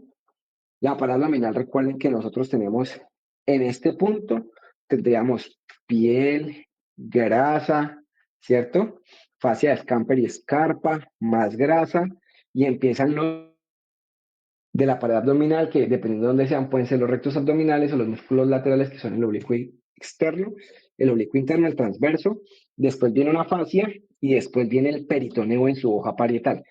Entonces, cuando nosotros hacemos ese movimiento, estamos estimulando el peritoneo, estamos moviendo el peritoneo parietal para que entre en contacto o tenga un roce justamente con ese apéndice que está inflamado y al paciente le duela, ¿cierto? El signo, bueno, otra cosa importante es que como en la hoja parietal del músculo, como la hoja parietal del músculo está en relación, pero como la hoja parietal del peritoneo está en relación con el músculo de la pared abdominal, ese músculo va a tener una contracción en esa zona, ¿cierto? Entonces, por ejemplo, por eso es que el abdomen en tabla es un abdomen en tabla, porque los músculos de la pared abdominal se contraen por una estimulación directa del peritoneo. Entonces, o como aquí no estamos hablando de signos generalizados, sino de un signo localizado, pues ese músculo también va a estar ahí, digamos, como eh, contraído, pero en esa parte específicamente. Esto nuevamente es subjetivo y cada persona pues tiene que tocar para poder saber si sí tiene o no tiene, ¿cierto? Cuantos más abdómenes toquen, mejora su sensibilidad al momento de realizar este tipo de exámenes y les recomiendo que toquen muchos abdómenes normales, porque cuando les toque uno normal, entonces van a saber la diferencia. Otros signos de irritación peritoneal, el signo de Robson, en el cual yo utilizo el punto de McBurney, digamos, invertido, es decir, del otro lado, hago el dolor y cuando suelto por esa misma vibración, duele, pero duele el lado derecho. Yo creo que acá tengo fotos. Va a toser el paciente. Cuando nosotros tosemos, aumentamos la presión intraabdominal, ¿cierto? Y ese resonar mueve el peritoneo y genera el dolor. El signo del obturador, que yo creo que ya tengo una foto. Eso, perfecto. Uy, aquí hay un error. Bueno, ya se lo muestro. Este ilosado no es flexión, es extensión. ¿Listo? No es flexión, es extensión. Entonces, ¿cuál es el signo? ¿Cuál es el signo del obturador? ¿Cierto? Entonces, el signo del obturador es que colocamos, flexionamos la cadera a 90 grados, flexionamos la rodilla a 90 grados también y realizamos rotaciones internas y externas justamente para mover ese peritoneo, para mover ese apéndice y que haya dolor. El signo del psoas es que llevamos la cadera en extensión porque al yo, digamos, realizar esa extensión, expongo el apéndice al contacto con la hoja parietal y también me puede dar un signo positivo. ¿Listo? El tracto vaginal y se busca tocar la fosa ilíaca derecha, pero a través de la vagina. Entonces, también es un signo, no hay que hacerlo. O sea, si los pacientes tienen apendicitis, por favor no hagan tactos vaginales a menos que crean que en serio tengan una patología vaginal. ¿Listo? Los paraclínicos, esto ya lo vamos a ver con más calma. Pues el diagnóstico, no, vamos a pasar. Bueno, hay que pedirle a los pacientes, si son mujeres y son mujeres en edad fértil, una prueba de embarazo, un hemograma y hay que pedirles además un parcial de orina. ¿Por qué un parcial de orina? Porque dijimos que quien está detrás del colon es el ureter y el ureter puede presentar cálculos, puede presentar urolitiasis y la urolitiasis se parece muchísimo el alicia de la urolitiasis con con el del apéndice, ¿listo?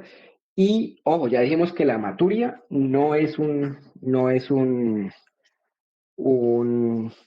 o es que no es propio de uno o del otro, sino que puede estar en los dos.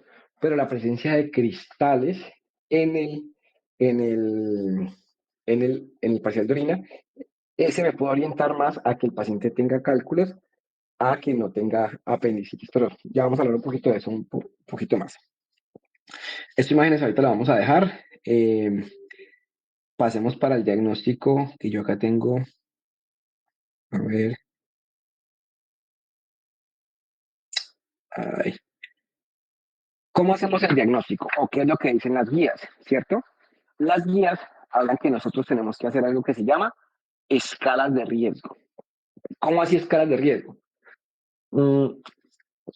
Son escalas que me ayudan a definir la probabilidad que un paciente tenga o no tenga apendicitis.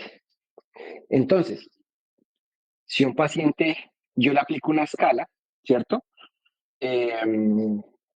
Y me da un puntaje, pues ese puntaje me va a decir, vea, sí, yo creo que el paciente puede tener apendicitis, la escala sugiere que el paciente vaya a cirugía, o la escala es del puntaje dio muy bajo, entonces yo creo que no, mejor no lo llevamos a cirugía, sino que lo tenemos en observación porque yo creo que no tiene apendicitis, o la escala me dice, vea, no, con este puntaje que tiene, no estoy seguro que tenga apendicitis y requiere un estudio adicional, ¿sí?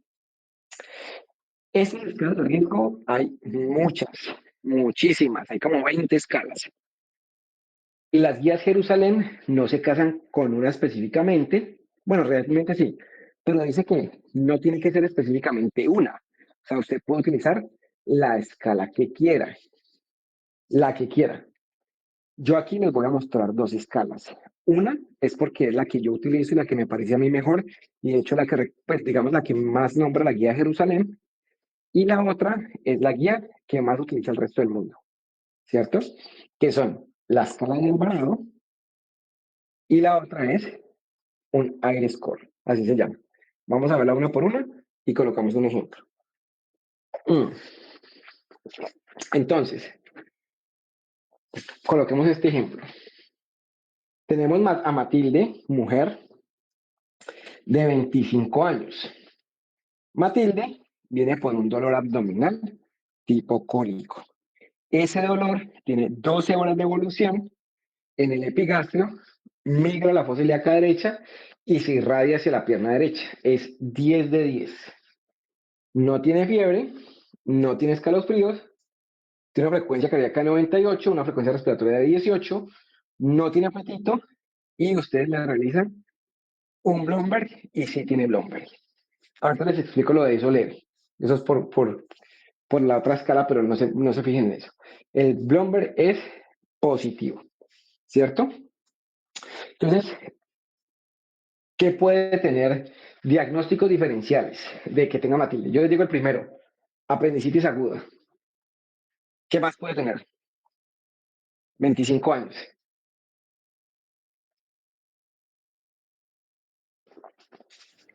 Un ectópico, Un embarazo ectópico, muy bien. ¿Qué más?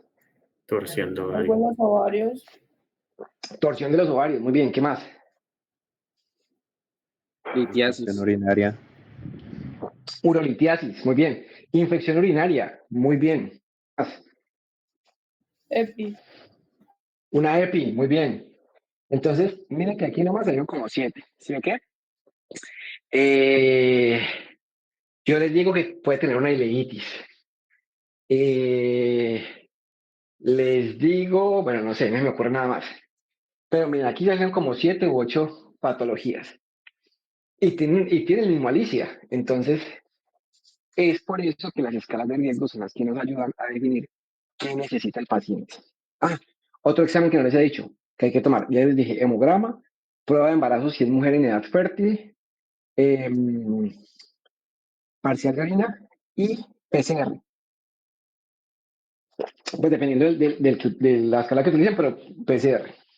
Entonces, la escala de Alvarado, ¿cierto? Esta es una escala que lo que busca, como todas las otras, es definir qué probabilidad tiene el paciente de tener un apendicitis.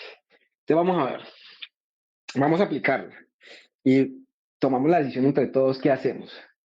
Entonces, pregunta, ¿tuvo migración del dolor, sí o no? Sí.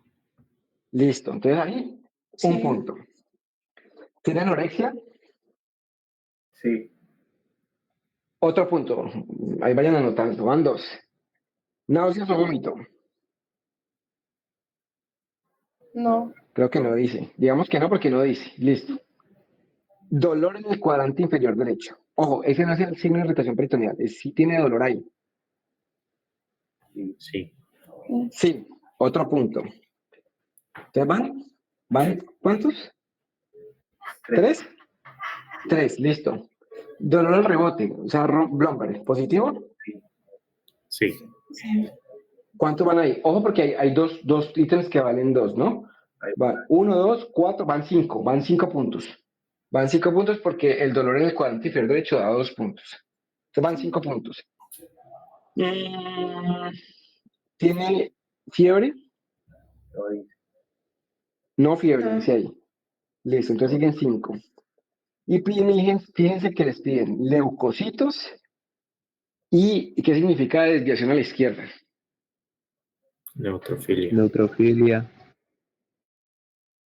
¿Alguno sabe? Bueno, no se los puedo dibujar. Se los dejo de tarea porque no los puedo dibujar. Pero eso tiene una regla. No es Y solo, ¿no es qué? no es porque cuando se hace como la medida, ellos por el tamaño se hacen hacer. Cierto, es por una gráfica. Si ustedes miran, todos los hemogramas tienen gráficas, ¿cierto? Y hay una gráfica que en el eje Y, ¿cierto? El vertical, el eje Y, tiene número. Y otra gráfica que en el eje X tiene tamaño, La ¿cierto? gráfica de Entonces, simetría de flujo. ajá, cuando hay una infección y empiezan a crecer leucos, ¿cierto? Estos neutrófilos, estos leucos, o pues realmente sí, los neutrófilos que empiezan a crecer no son los más maduros, es decir, no son muy grandes. Entonces, la gráfica se empieza a correr a la izquierda y hacia arriba, ¿cierto? Porque el número aumenta y el tamaño disminuye. Entonces, por eso es que llama aquí. Por eso cuando ustedes digan que un hemograma con desviación a la izquierda, quiere decir que tiene neutrofilia. Entonces, fíjense, acá le están pidiendo, todavía no tenemos, y desviación a la izquierda. ¿Yo, ¿Estos los tendrá? No, no los tengo acá. Bueno, listo. Entonces, le pedimos los paraclínicos y yo les digo que tiene 11.000 leucos con 8.000 de neutrófilos. Ahí cumple uno. Aquí se me hizo. Ahí cumple uno. ¿Cumple el otro o no? Alguien ahí con la calculadora.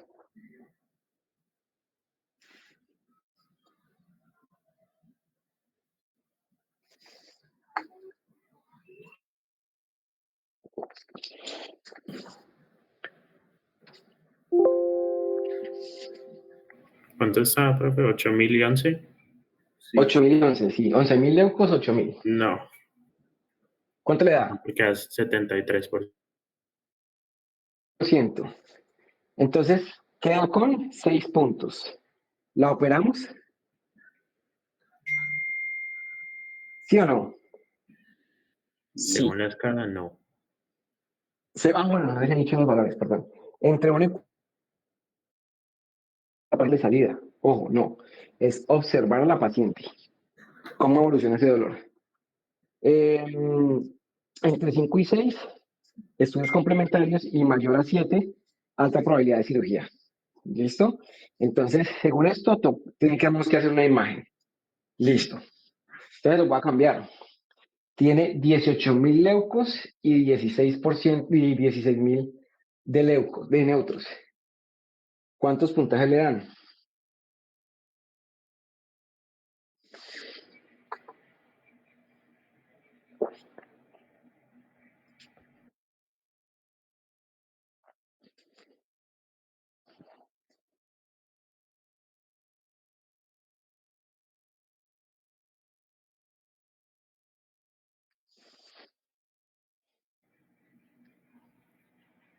¿Cuántos puntos entonces nos dan?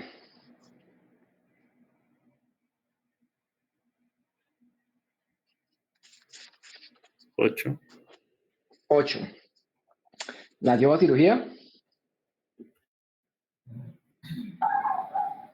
Y Según la escala, sí, ¿cierto? Pero no será una torsión de ovario, no será una EPI, no saben. no será un embarazo ectópico, ¿cierto? Entonces, por eso es que también pedimos la prueba de embarazo y pedimos esto. Pero entonces se lo voy a cambiar. Ya no es Matilde, es Matildo, hombre. Bueno, la conclusión. Si es Matilde, así tenga 8, ese sí soy yo, no la opero hasta no tener una imagen. Porque tiene demasiados diagnósticos diferenciales para yo estar seguro que sea un apéndice, una apendicitis. ¿Listo? Pues entonces los cambio. Ya no es Matilde, es Matildo. ¿Qué diagnósticos diferenciales tiene Matildo? Para ese dolor, para el mismo dolor, tiene el mismo cuadro.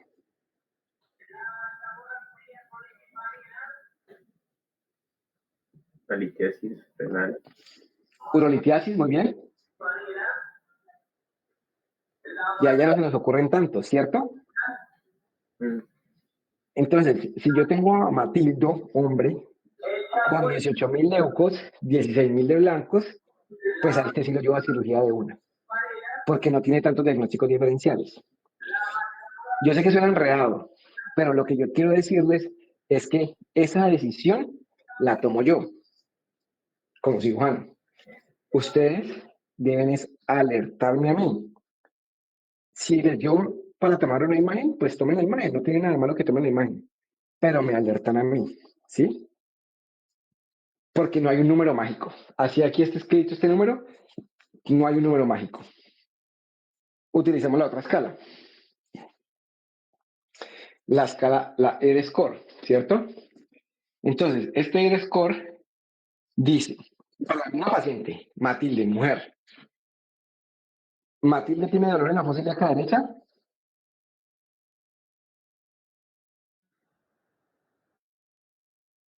Sí. sí, Sí. ¿Tiene dolor al rebote? Sí.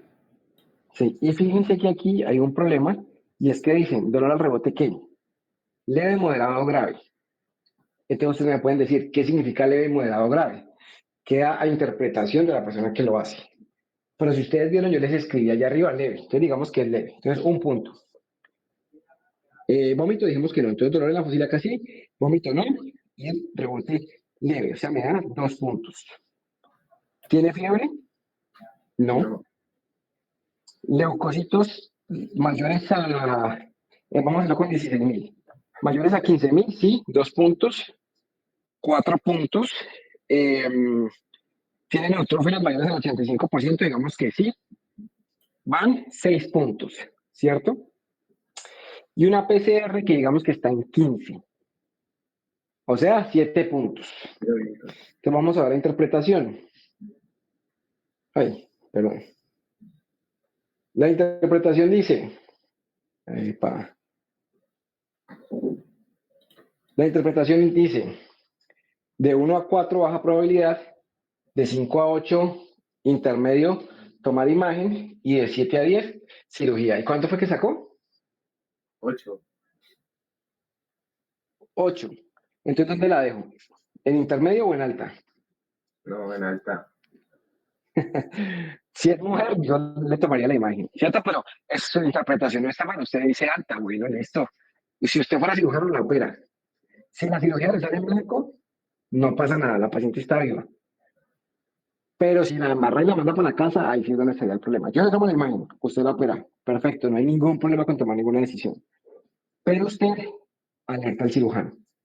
¿Listo? Que es lo importante. ¿Cuál es el mensaje?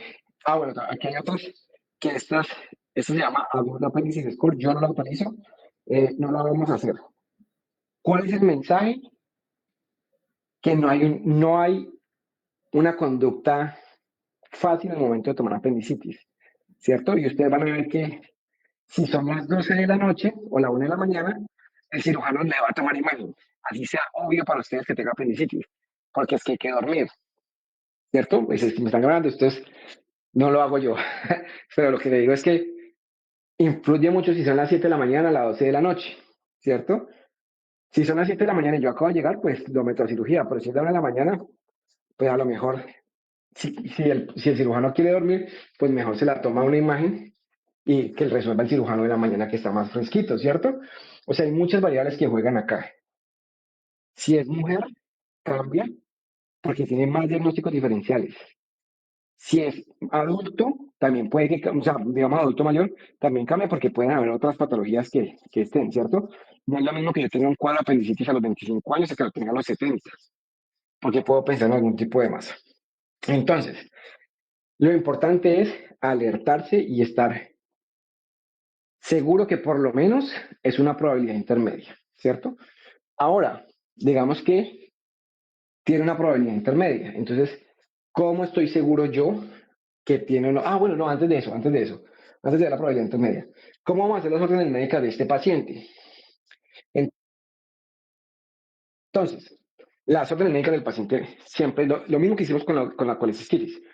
Lo vamos a tener urgencias, lo vamos a dejar sin vía oral, líquidos, cristaloides, un cc por kilo por hora, antibiótico, aquí sí.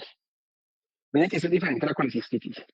Si yo tengo la sospecha de apendicitis, esta sí tiene que ser antibiótico ya, ¿cierto? ¿Y es por qué? Porque si yo dejo que pase más tiempo, no es como la colecistitis que me da el tiempito para yo hacer el diagnóstico, sino que acá el paciente sí se puede deteriorar mucho más rápido. Probablemente porque ya está, este sí, digamos que dentro de su medio ya está la bacteria ahí. Entonces, a este sí le inicio antibiótico y a este no le coloco analgésico. ¿Por qué no le coloco analgésicos? Porque yo necesito evaluar el dolor al rebote y el dolor al rebote sí es una parte muy importante dentro de las escalas de riesgo. Fíjense que cuando veíamos colecistitis, el signo de Murphy es un signo que es un ítem dentro de un grupo de ítems de 3 grupos, ¿cierto? O sea, realmente no es tan relevante, pero acá sí me da un punto y un punto es bastante importante. ¿Listo? Entonces, yo no le doy analgésicos, el caso que el paciente tenga mucho dolor, que eso pasa muy a menudo, le puedo colocar una dosis única de opioide porque los opioides en teoría no enmascaran los signos de irritación peritoneal y siempre le vamos a solicitar un hemograma, una PCR, el hemograma y la PCR por las escalas de riesgo, una prueba de embarazo en caso de que sea una mujer en edad fértil, un parcial de orina y yo tengo que buscar cristales, ¿cierto? No hematuria, sino cristales, porque los cristales son los que me van a mostrar o los que me van a hacer sospechar si hay o no hay cálculos. Y finalmente una creatinina. La creatinina, ¿por qué? Porque en caso de que yo tenga una probabilidad intermedia, la voy a tener que tomar una imagen. Ya les cuento lo de la imagen. ¿Listo? Si la prueba de embarazo me sale positiva, pues cambia la cosa. Si en el paciente de orina me salen sedimentos de cristales, cambia la cosa. Ya vamos a hablar de eso. ¿Listo? Pero si por ahí de score o por Alvarado me da una probabilidad intermedia y yo decido tomar una imagen, la imagen de elección se va a llamar tomografía de abdomen. ¿Listo? No ecografía.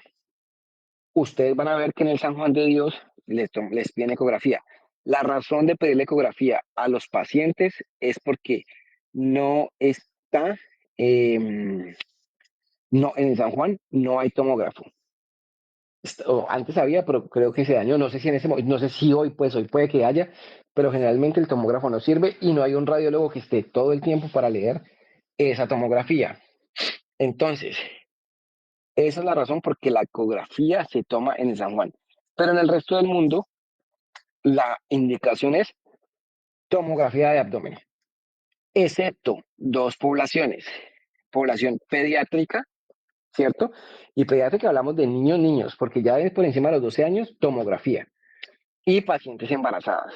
¿Listo? Las pacientes embarazadas, donde no haya una resonancia, se les puede tomar una ecografía. ¿Listo? La paciente embarazada, idealmente, resonancia. Pero si no hay resonancia, se le puede tomar una ecografía. El problema de la ecografía y el gran problema de esto es que, uno, es operador dependiente, es decir, depende quién la haga, qué tan buena sea o no. 2, que colocar el transductor y hacer presión con el transductor le duele al paciente, duele mucho. Entonces, si yo tengo, es como hacerle un signo de lumbar por media hora. Entonces, el paciente generalmente no lo aguanta, por lo que la sensibilidad y la especificidad no es tan buena. ¿Qué es lo que tiene que buscar? Pues que el diámetro que esté grande, que tenga un signo de diana o de target, que sería similar al signo de doble halo en la vesícula, el dolor, si hay la presencia de la apendicolitis, si se puede ver o no, pero como les digo, no es la mejor elección. La mejor elección es tomografía abdominal y el contraste debe ser endovenoso. ¿Por qué? Porque podemos ver la causa, podemos ver el apéndice, podemos ver si hay líquido alrededor, es decir, si ya está hay peritonitis o no, y con eso definir un plan de manejo. ¿Listo? Creo que vamos a encontrar la apéndice agrandada, una pared apendicular grande, eh, unos cambios en la grasa se inflama alrededor del apéndice. Se ve, miren acá. Ahí, miren, comparen la pared de arriba que es colon, lo que están viendo arriba que es como una D negrita, eso es colon, y miren la pared gruesa que se ve ahí del apéndice, ese es el apendicolito, si lo ven acá, el apendicolito está al lado derecho, apendicolito, apéndice aumentada, la pared aumentada de tamaño, ¿listo? Vamos a ver aquí, miren que alrededor de esto hay como unas cositas grisecitas oscuras, lo negro es grasa, es como el meso. Y estas cositas es el cambio en la grasa que les estaba nombrando. El que debe ver esto no es el cirujano, es el radiólogo, y el radiólogo debería tomar la decisión si sí o si no. Entonces, si yo tengo la duda, pido la tomografía, pedir la tomografía no está mal, iniciar el antibiótico, no analgésicos, tomografía, o si el cirujano decide llevarlo a cirugía, ¿cierto? Entonces, los pacientes que tienen alto riesgo, que son menores de 40 años, pueden ser llevados a cirugía sin problema. Eso que se llama POCUS quiere decir es utilizar la ecografía en urgencias, eh, pero nosotros no lo hacemos. Yo lo hago, pero no para el diagnóstico de apendicitis. Realmente eh, tenemos que pedir es la tomografía, eh, digamos, formal. ¿Listo? En el caso de que el paciente tenga apendicitis, vea que me falta una diapositiva. En el caso que el paciente tenga apendicitis, debe ser llevado a cirugía, ¿cierto? Me falta, son estas las que me faltan.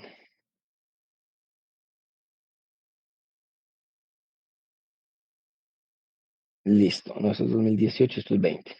Debe ser llevado a cirugía, ¿cierto? Y lo que yo les estaba diciendo al principio, la apendicitis se divide en dos, que es la no complicada, que sería la hematosa, ¿cierto? Y la complicada es la que hace fibrinopurulenta, fibrinopurulenta operativa, gangrenosa y perforada, ¿cierto? La peritonitis purulenta, la peritonitis gangrenosa, generalmente me dan peritonitis localizada, ¿cierto? Mientras que la peritonitis difusa, eh, generalmente es por una apendicitis perforada. ¿Listo? Una cosa que no les he dicho es que así como existe el plastrón vesicular, también existe el plastrón apendicular, donde todos los órganos que están alrededor están rodeando el apéndice justamente por si se perfora, quede contenido ahí. ¿Cuál es el manejo entonces? Si el paciente llega a ser de bajo riesgo, es decir, una escala de riesgo que sea Alvarado, IRES-Score, la que sea que vayan a utilizar, de bajo riesgo realmente es observación. La guía dice que usted lo podría manejar en la casa y hacerle seguimiento telefónico y no sé qué, bla, bla, pero nosotros en Colombia no tenemos eso. Entonces yo prefiero que los dejen hospitalizados unas 6 horas, líquidos y ver la evaluación del dolor. Si el paciente mejora, se puede ir para la casa, y si no mejora o si vive muy lejos, pues probablemente tener un poquito más de tiempo ahí. Si el riesgo es intermedio o alto, llaman al cirujano y él tomará la decisión de tomar la imagen o de llevar al paciente a cirugía. ¿cierto? Si el paciente es llevado a cirugía y tiene una apendicitis no complicada, se va para la casa sin antibiótico. Y si tiene una apendicitis complicada, pues dependerá. Si la apendicitis es fibrino-purulenta, recibirá antibiótico oral en casa, pero debe recibirlo. Y si es gangrenosa o perforada, debe recibir antibiótico intravenoso. Debe recibir manejo intravenoso intrahospitalariamente. ¿Listo? Bueno, eso es justamente lo que yo estaba, lo que les decía. Bueno, preguntas de apendicitis.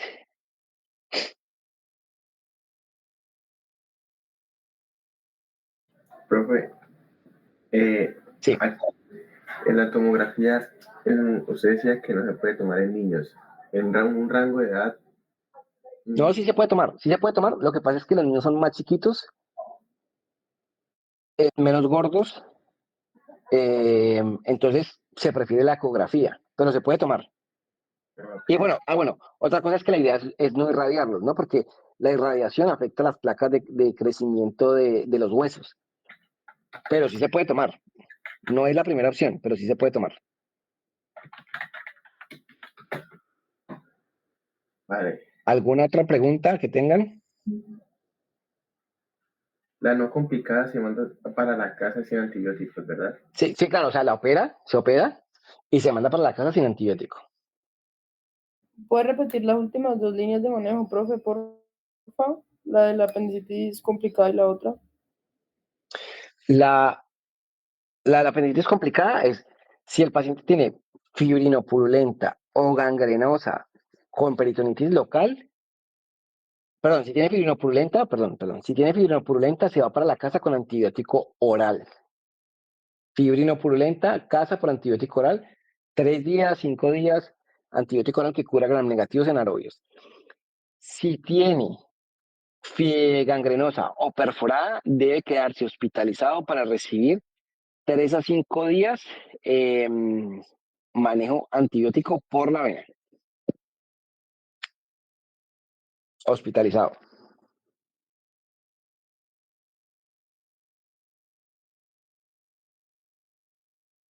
¿Sí? Listo, profe, gracias. Bueno, muchachos, si no hay más preguntas, entonces, suerte. Bueno, nos vemos el martes para hablar de pancreatitis, que es el último tema magistral.